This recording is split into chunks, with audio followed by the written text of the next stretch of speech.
Okay guys, quick one this morning. We're just going to be replacing a battery in an Asus. This is an Asus x541n. It's actually a pretty decent laptop. You might know that I mentioned in one of my other videos about some kid who had screwed his the long screws through the deck. You can see here that that's exactly, can we get this on camera, what it is? They're right there. And then here you can see where it's indented. And basically what happened there was, on the underside, he put long screws in these, clearly forgot where they went. We've got a lot of spare screws, so we can probably replace that. It's a fake battery compartment. It's really odd. Normally, you'd expect this to take these two screws out. This piece would slide out. Now, in this machine, it doesn't seem to be that. At first, I thought maybe this kid had done some gluing or something and glued the battery in to try and make it work. But when you actually get inside, you realize that the battery actually sits, it's got latching underneath the main board and stuff, so you really do have to strip the computer out to get the battery out. It's kind of crazy. So anyway, without further ado, we're popping this in. This is a supposedly OEM battery. We'll see. Weirdly, it is meant to sort of look like this. The battery is exposed, which kind of highlights to you that this isn't going to be a battery that's visible from the outside. It goes in something like that. I think the main board sits on top of there, and these bits actually screw in under the main board. It's a really odd setup, but we're just going to do a quick one this morning because I haven't got a lot of time today. I'm just going to... Now this laptop has had a few different things done to it because it was in funny old shape when we got it. As I said, this young lad was, had clearly had a go at fixing some of these things himself, and I always respect people when they try to do this stuff themselves. It's not, if you don't get out there and do it, that's why I'm making these videos. Well, that was good, that fell away. I'm getting good at these videos, and that caused the ribbon cable there too. I'm trying to remember to stay in the middle of the table for the camera. I do apologise, guys. There we go. And so the ribbon cables there are attached to the top deck. The top deck lifts away, and that means that you do have to take a look underneath when you're separating the top and bottom. So there we go. So now we're going to look. So the battery goes along here. I've removed the previous battery. One of the interesting things that I want to note is that it looks like here it was broken when I looked at the other battery. But if you actually look, the battery clearly sits in here underneath the motherboard. So a bit like in some Apple Macs and stuff, the motherboard drops into the battery, which is quite fascinating, to be honest. So it does mean we've got to actually lift the motherboard in order to get the battery in, which is a really odd thing to have to do. To actually have to take the motherboard out of the system in order to change the battery is, I don't know, kind of crazy. But still, it is what it is. Like I said in other videos, none of this is as hard as you might think. I mean, if somebody said to me a few years ago, well, a few years ago, 10 years ago, wow, to get the change the battery, that you've got to take the motherboard out, I'd have said, hey, you keep it, son. I have no interest in messing with that. Now, what I'm trying to do here is just see, I think we've got the remnants. I'm being a bit lazy. I'm trying to do it without taking every single thing out. I'm thinking maybe that's not smart, because we've got the video cable here, which is probably affecting us. I've checked, there's no latching around the video cable, so it's just going to pull. Again, I think I said in a previous video, you do really have to watch video cables. If you break them, you got issues. Right, I need some tweezers for once, because we've got plastic from the old battery.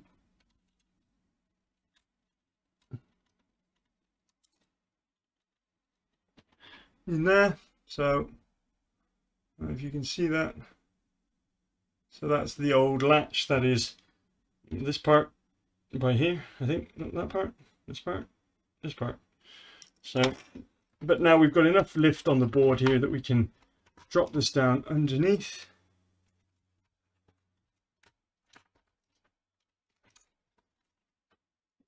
And then it's got little plastic locking tabs Although I'll be honest, it's not doesn't fit perfectly. I don't like this sticker. I would say OEM. Yeah, my butt. If you ask me, but it will actually sit in the slot, which allows for everything to sit okay. So yeah, without a doubt, not an actual OEM replacement. It actually seems a little bit squint and off center. Can't tell how much of a problem that's going to be actually, because we have got a bit of an issue over here now where it should be sat over a locking tab and isn't.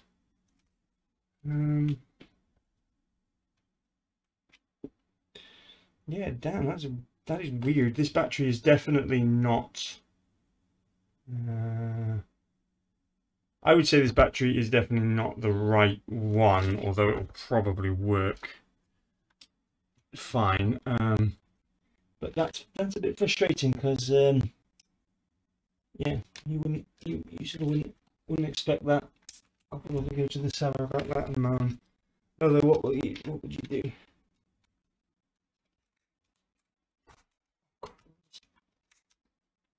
There we go.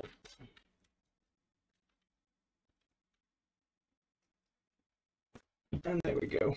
We managed to pop that over there. Yeah, not 100% happy. I'm hoping that the top deck will actually sit down over this. If it won't, I'm just trying to think. There isn't any other way this could go in, is there? I mean,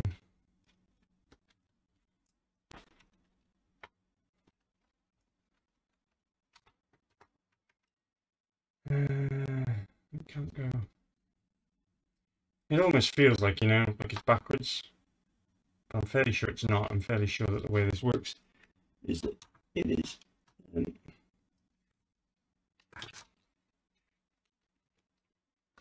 fairly sure the way this battery works from taking it out, that it sits under like that. I mean, that all slots in really nice, and there is actually a locking tab there that sits nice. It's just by here it doesn't work. We're just gonna have to go with that. I mean, it's a snug fit, so it's actually likely to be fine. If we have got it in backwards, we're probably about to kill this laptop. Because if for some reason it's supposed to go in the other way and we've got a mirrored version, then the positive and negatives will be wrong here, which, yeah, I mean, that might not actually kill a laptop, but it certainly could. Right, so we're now going to pop these screws back in.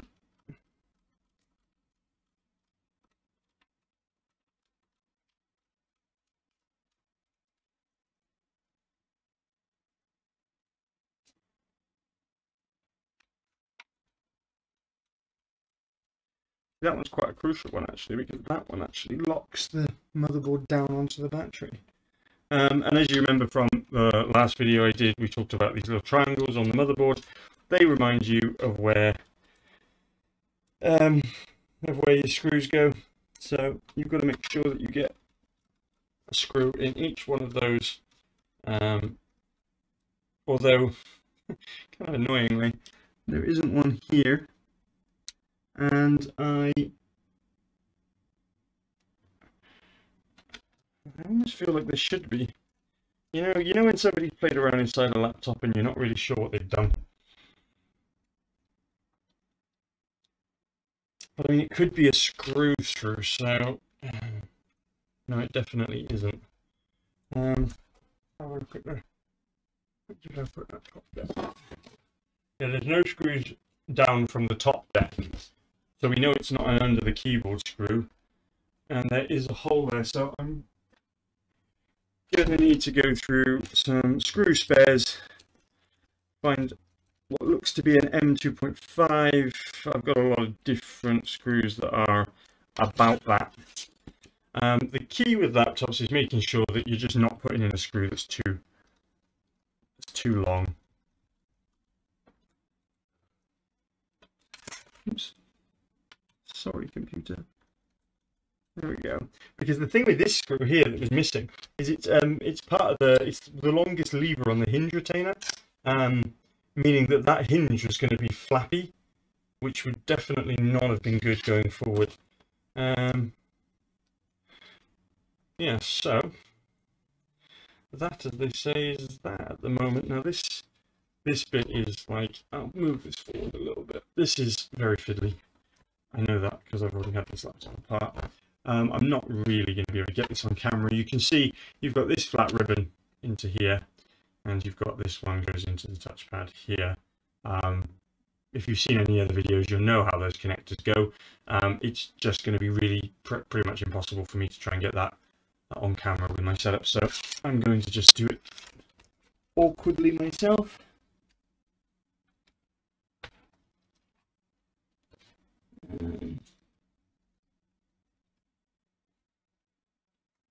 I guess a useful thing to note is that they usually have blue, a blue plastic, like reinforced plastic on them. I think we talked about that in one of the last videos where it came off with me.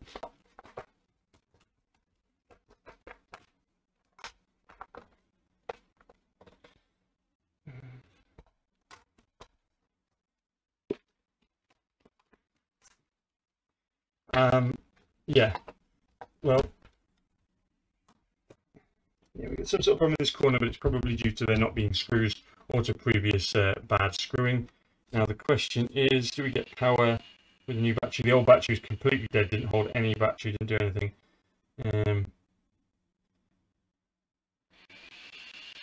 Just trying to see if we get in post. We've had 2 spin-ups, and we've got the Asus logo. So we're 99%, we're probably fine. I don't actually know if we've done a Windows install on this yet. I think we have. It is just a blank drive at this point. So again, as before, no customer data will be displayed in these videos. Just want to see if we get through to the main screen. And hey, how about we check the touchpad? But you know, in seriousness, the touchpad and the keyboard do both need changing. Sorry for no pictures of my beautiful face today. I'm just really hyper aware that I've got lockdown here and I need a haircut. We've got the yeah, touchpad working great. Keyboard tab, yeah, tab's working great. This has clearly been updated. It wants me to sign into 365. Windows does that a lot. I'm going to have to remind me later, the end user who has this laptop off me. Now, just as a point, you know, this laptop was bought in relatively rough shape. You know, some scuffs and scratches, and obviously this battery failure. We do have the fan on this is going hell for leather. There's no way it's hot, so I'm probably going to have to look at that. Oh man, fans are becoming a thing. It's blowing cold air, so why the fan is going full bore I do not know. The battery, however, does look good. We're just going to pop in the charger, make sure that we get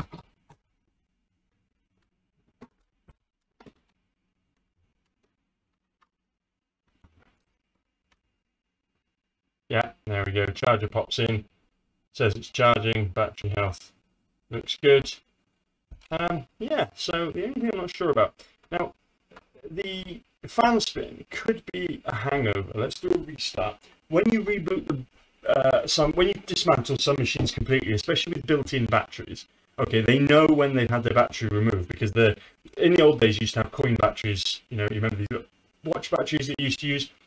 That stores your BIOS settings. But since they started building laptops into computers, what the hell am I talking about today? Since they started building batteries into the chassis, they were generally only ever being disconnected or replaced by qualified people who know what things like a BIOS restart are, or a CMOS reset are. And so what you started to happen is that when you replace a battery, or when you remove a physical internal battery, you were also rebooting the CMOS, or clearing the CMOS. And some laptops, when you clear the CMOS, they decide to run with the fan flat out as a safety measure, because obviously, you know, maybe the computer's in a kind of a diagnostic mode where it knows it's been opened, and perhaps by running the fan flat out, there's less chance of damage. But it actually does seem like the fan is running flat out with 0 spin up, so that's like I say, a little bit odd. The laptop itself is running well, but I wouldn't be happy selling it with the fan doing this, so we'll have to continue to investigate the repair on that. It hasn't varied, which suggests to me that it's wrong. So we're going to shut right down. Okay, let it reset, unplug. See, the fan should only spin full speed when it's hot. Maybe just quickly once when you boot it. But also, we've got to bear in mind that actually this was used by a kid. And it actually has a very fancy BIOS. I don't know if you can see. A UEFI BIOS on a laptop isn't rare, but a UEFI BIOS with full, like, sort of overclocking options and all sorts of things is kind of rare. So, just want to see, it thinks the CPU is 35 degrees C idle. That is very interesting. Let's go out of easy mode. Into advanced mode. This is very similar to the BIOS I have on my gaming desktop machine, which is mad because this is not a gaming laptop. If it was, you'd expect this sort of thing. We're going to go and have a check in the BIOS. I do apologize that this stuff isn't best relayed on screen. I'll see if I can do it a little bit like this, but it makes it kind of hard for me to see, so I don't know, maybe it's not going to work. What I'm looking for in here is I'm just looking for fan configuration, basically. Normally in a more expensive, like on a gaming motherboard or something, you would have the ability to control the fan spin and do, like, put it in silent mode or something else. I'm not seeing it here because there's no overclocking option. See, so that's where you would normally have, like, fan spin. You know, the rest of the time it's being detected manually. Now, yeah, I can't say I know.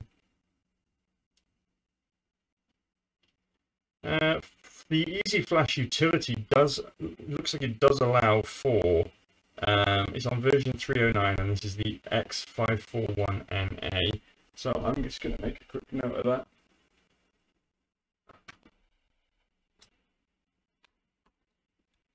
Because what is happening here is that the BIOS is recognizing the small system volume information directory, the small partition that Windows makes. So we could potentially throw a BIOS in there.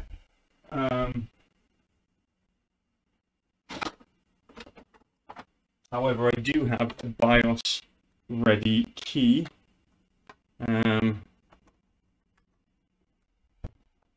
So I wonder it's possible that that might work. My intention here is to update the BIOS first, because I am just x541na. I'm just not convinced that the fan spin has anything at all to do with temperature, even if the CPU is running a little warmer than I would like. Wow. Okay.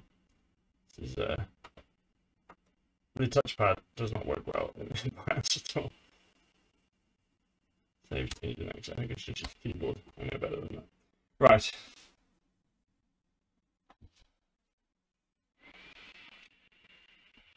So, in the tradition of hopefully short videos being really long videos, let's hope the camera battery lasts, because I had only factored in doing about a 5 to 10 minute video of replacing a battery, and now we're doing a BIOS flash. Exciting. Again, I have to apologize for not really having the kit to show exactly what's going on screen, but I can at least explain it. We're obviously just going to go to the Asus website. Asus, tomato, potato. I don't know. We're going to go to their website. And we're gonna have to connect to the internet first. I'm gonna use Wi-Fi simply because I can't be bothered to look at the Ethernet cable. No, wait, it's coming on anyway. Right. Oh god.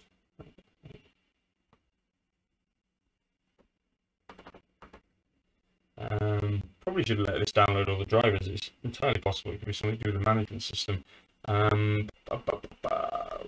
It's is it a x541na BIOS? Set Okay, so we basically just Googled model plus BIOS. It's probably pretty obvious to most people. 324. Okay, that is newer. Oh, hang on. It had a BIOS update in Windows option. So if you can do a BIOS update, yeah, same version, but it's using a Windows flasher. If you can do the same version but use a Windows flasher, then you are absolutely better off doing that. There's, I tell you, right, professional's opinion. BIOS flashing can be dangerous. If your system powers off, crashes, goes down, something goes wrong with any piece of the software, you get a blue screen of death, you're in trouble. Like, you're in real trouble, especially on something like a laptop. Maybe not on a gaming PC that's going to have a backup BIOS chip. Something like this is probably going to be toast. I mean, I have a BIOS programmer, so I can probably connect that to the BIOS chip and manually flash, but that's not guaranteed. And actually, my BIOS programmer died a bit of a death the other day when I tried to do a BIOS clear on something. So that, you know, you can have all sorts of problems there. So, you know, maybe don't do it in Windows as a matter of course. However, if it's available, I'd totally do it. I wouldn't do it on a system that was malfunctioning. This is the key. I wouldn't do it on a system that was malfunctioning as a direct result, okay, of the BIOS. So let's say I had a system where my suspicion was that the BIOS was a major problem of the cause of the system crashing. It would be absolutely insane to update the BIOS that way, to update the BIOS in Windows. So here we can see it has, I think, put the BIOS, there we go, it's doing it. I mean, it's not letting me move anything, which is probably for the best, but it's installed and put the BIOS in an accessible location for, I think it's created its own special partition, because I'm not sure FS2, again, I can't really show you. I'm not going to risk moving the laptop in case something goes catastrophically wrong. But it's launched back into the UEFI BIOS, the Wi-Fi BIOS, as people like to call it, and it is running a flash to December 2019 version of this BIOS, which is quite new. So I think this will be beneficial. Whether it's going to affect this fan thing, I don't know. The fan thing could just be maybe the temperature is pretty high, and we just go back through the last few steps, strip it back down. We take that motherboard out that's already been out once. It's actually not that tricky when you're not taking the battery out. We can take the motherboard out wholesale, and we'll flip it over and we'll do a cooling refurb like we did on the HP in the previous video.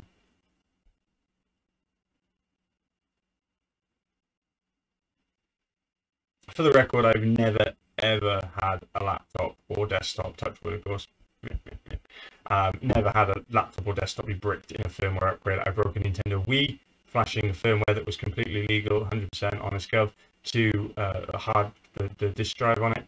I've done the same with a 360. I definitely killed an optical drive doing another completely 100% legal officer firmware upgrade on that. But as far as PCs and laptops go, I've never bricked anything. I think you know, there's always going to be that one time where you're in the middle of an upgrade and you'll be very casual, you knock it off or turn it off or hit the mains or whatever. If you do that, it's your own fault. It's your own fault. End of the day, BIOS updates tend to work. They tend not to break things. If you're working on high-end gear, they'll tend to be a backup. So anyway, that's the BIOS upgrade finished. It's told me to reboot. The next BIOS won't apply until I boot it up again. So I guess we'll find out about the fan spin. Fan spin is still max. It would be at the beginning, but after the Asus logo, you would expect that spin to drop. If it doesn't, then it wasn't anything to do with the BIOS. Okay, now it's done. Yeah. When you do flash a BIOS, you will often find that it will do a cold or a diagnostic boot, which is just done, although it's done two, but that doesn't surprise me. It boots in stages. It'll do one where it doesn't even bother initializing the BIOS. It just tests that everything's going to get there. The second time, not normal to the second time, but I'm a bit more familiar with Dell's. The second time, it actually goes to boot, but just never goes to the select the OS drive. And then the third time, it's now gone through and it's booting the OS. So that's absolutely normal. There's nothing to worry about. But unfortunately, what's not completely normal is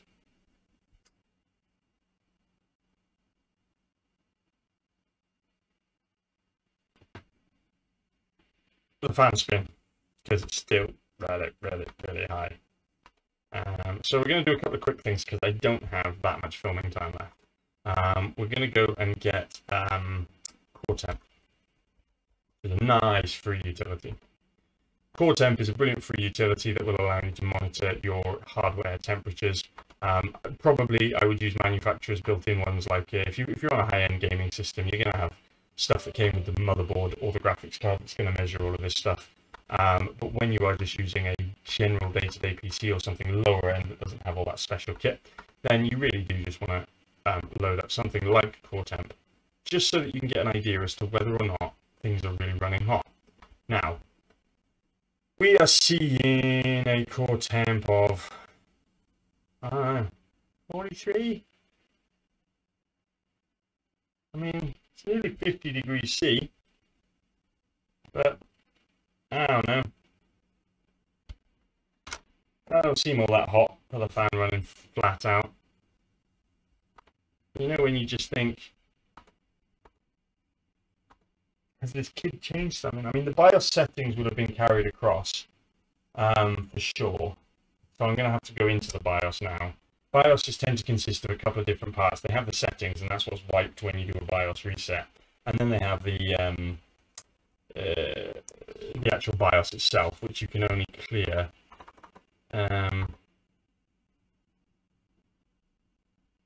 Yeah, this BIOS is crazy. It looks so darn like competent.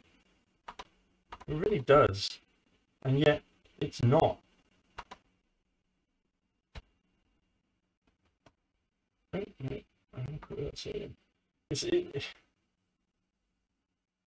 It's like they just borrowed. You know, they borrowed from their good systems.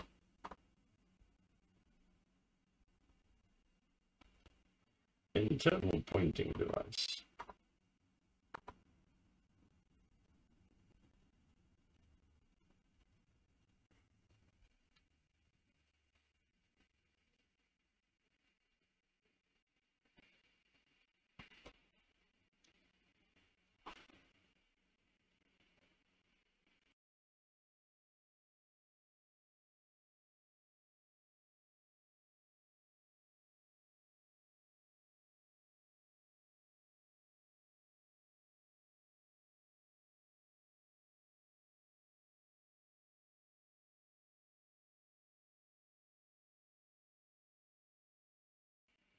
Okay, I can't find any fan control issues in here, so what I'm going to do is I'm going to call it a day, and what I might do is come back and cut the second part of this video where I take a look back inside at the cooling system, and we'll have a look at it from there, because there really doesn't seem to be any BIOS options that are controlling this fan. And in the laptop, the fan should literally just run based on the temperature of the CPU. The CPU being 50 degrees C while pretty much idle, I don't know, that's surprising. So what I think we'll do is we'll call it a day there on this particular one, and I will come back to you with refurbishing the cooler on the inside. Okay, so we're back with part 2 of this now loud. Can you hear that? Hear that? Can you even hear me? Who knows? Loud fan problem Asus. So since we've not got any screws back in it, this should be every start of every video I say this should be nice and quick. Let's just wait and see, shall we? Okay, so basically wait for the fan to stop spinning. There we go. Now what we're basically going to do, actually we know it's a little bit loose at the front here. I'm just going to pop the casing off again. Honestly, you do want to avoid doing quite so much case disassembly if you can, because eventually the clips just wear away. That can be a problem. So okay, right, we are back inside. Let's just try to just key light down. There we go. Key light's actually making this worse. Let's go with ambient. Right now, coolers here, heat pipes here, or heat sink, and then presumably the CPU's on the other side of this. There's your soldered in RAM. there's not much to say really. I'm just gonna get to taking it apart. We've got probably speakers there, CPU fan there. Oh, whoa, whoa, whoa, whoa, whoa, whoa. Okay, guys, we have a broken wire. Ay, ay, ay, ay, ay, boys. Cara mia. Okay, yeah, well, without a video microscope, I can't show you this. Basically, there is a blue, there's 4 wires to this fan, and the blue control wire is broken, presumably, again, as a result of this kid fiddling inside. I did think that we probably wouldn't have an over temp issue in here, and we don't. We have somebody messed about inside it who shouldn't have. But then I shouldn't judge. I have broken wires many times. In fact, I had a really lovely one. If you look on my eBay, I got a bad feedback mark from somebody because I did a mail order laptop repair and broke a cable that was irreplaceable, and they permanently lost touch on their screen, which, I mean, I didn't charge them, but, you know, everything else was fixed. They got a free hard drive and a bunch of other free crap out of it, but look at this. This is just literally a blow through. So there's probably a passive cooler, if that, on top of the CPU under here, but that's just a tunnel to channel air. Fantastic. Here's the other screw. So our problem here is just this wire. Oh look, broken wire. Now, yeah, these are a pain because soldering them is very, very tricky. What we do have that I might use is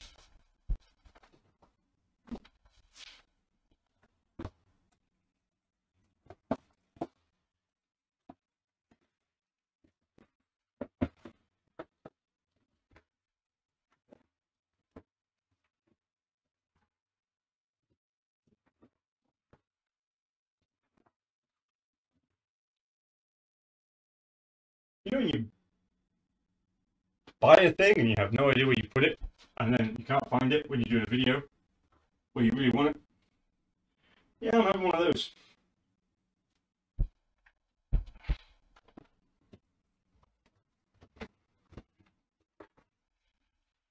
Haha! Okay, so I don't know about this, cause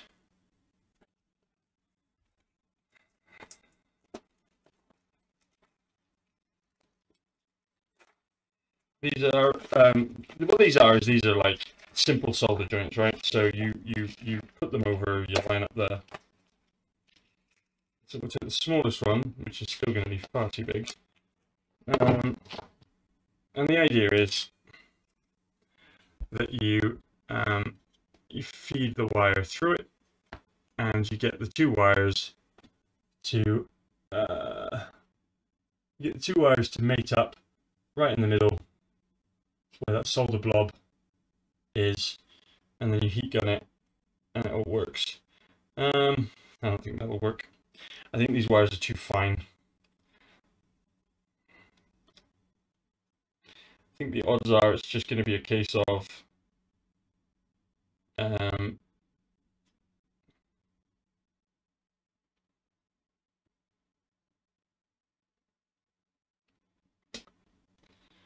exposing a little bit of wire.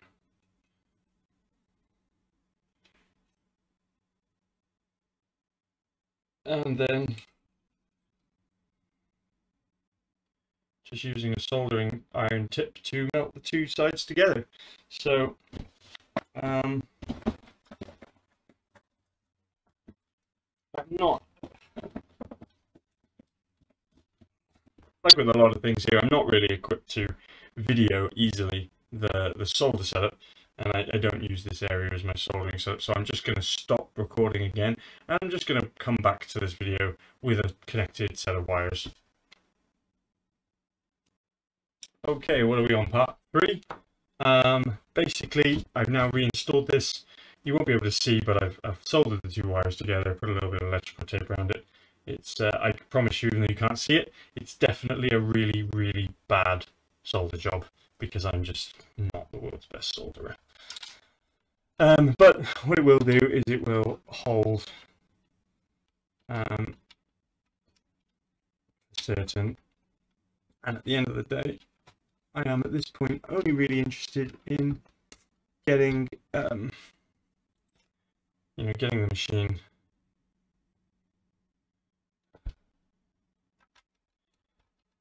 to run how it's supposed to, and at the end of the day, like I said before, the cooling on this system is not actually that vital. I mean, if it really was, this was a higher end machine or something, you know, I'd be replacing this. I'm a professional, but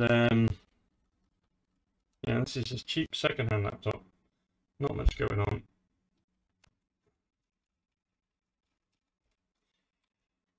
The fan is literally there as some sort of courtesy to blow across the CPU, and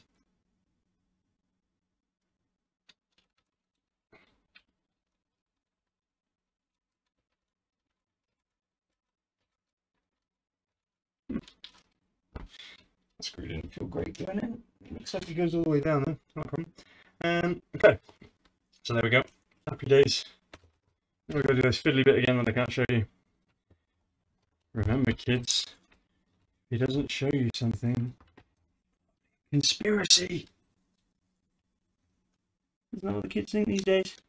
Anything that isn't like completely obvious, conspiracy. Anyway, I'm being sarcastic, of course. There's no such thing as conspiracies, and if you think that's a conspiracy, then that's probably part of the problem. Okay.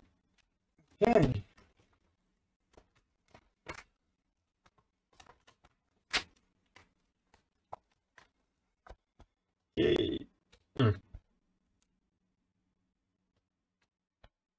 Go. Fan is not going 100%. Fan is going. Let me do thumbs up on an overhead cam. Hey. So simple as that, right? I mean, good little tip, good little bit of advice. You know, if you've got a fan spin problem, you do want to check out whether or not it's got anything to do with you do want to check out whether it's got anything to do with temperatures, but it can just be to do with signaling. So in this particular instance, now, yeah.